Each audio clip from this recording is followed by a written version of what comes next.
This is a Susunodin nila ang hacker. bahay mama. But Nanginginig ng malakas si you Elena.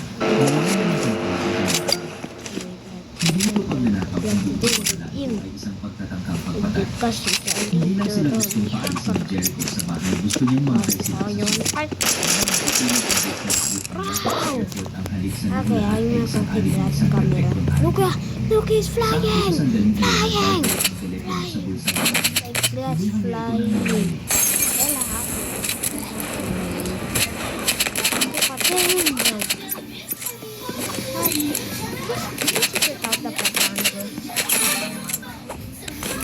Look at him!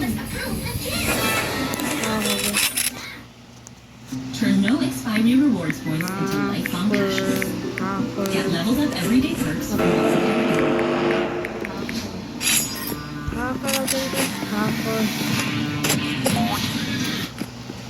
Isang text message mula kay Jericho.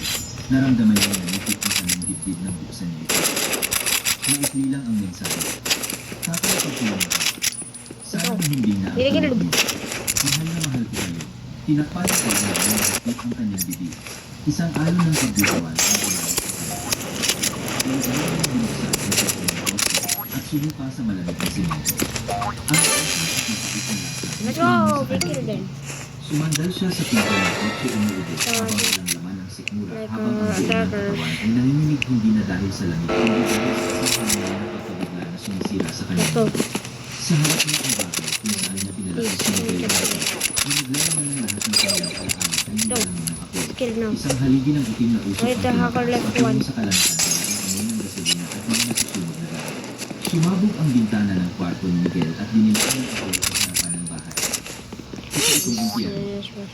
Mama sigaw Ay. niya mula sa loob ng kotse bakit ang boses sa takot. Ang sigaw niya ang nagpabalik sa kanya sa realidad. Nakita niya ang kanyang anak na nakadikit sa salamin ng kotse, ang mukha'y basang-basa ng buhat at ang mga matay dilat sa takot. Iniwasan niya ang bibig ng pamangkin at pinilit na huwag. Kailangan niya mag-umaga. Kailangan niya ilalis ng bibig. Isinara niya ang pinto, bumalik sa driver's seat at pinabit ang seatbelt.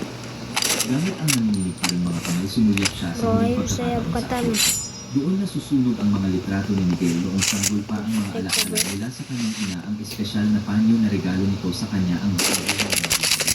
Sa di kalayuan narinig ang mga sirena ng bumbero na papalaki. May nakakita sa sunog at tumawa. Isang bagong takot ang dumalot sa kanya. Ayun, please hacks mo. Please tumakbo palabas ang dalawang lalaking nakakita. Hindi sila kapatid lang sila. Sumakay sila sa van at nang hindi binubuksan ang mga higit pa ang konstitusyon sa napakabilis na takbo ng And then with this at hack. nawala ilang segundo bago dumating We need to ang unang report tracking him, guys.